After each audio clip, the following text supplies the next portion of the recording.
បន្តទៀតជាដំបូងយើងចាប់ផ្ដើមលើកនេះមកនេះជាកំណត់សុភី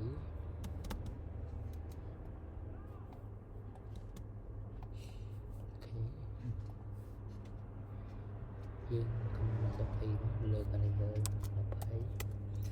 មើនឹងហើយពីតកវងនេះ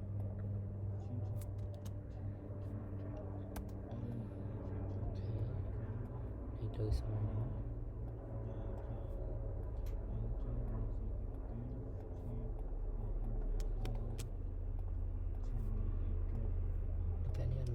បើយើងរៀបចំលើកនេះយើងធ្លាក់មក5ហ៊ុននេះនេះក៏5ហ៊ុនដែរទីគ្នា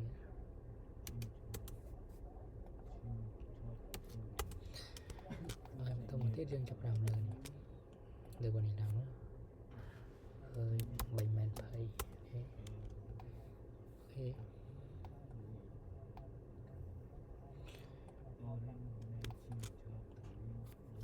នេះយើងខមមិនលុបចោលដែរ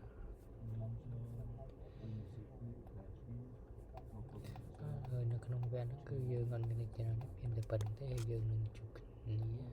នៅវគ្គក្រោយឲ្យបន្តទៀតអញ្ចឹង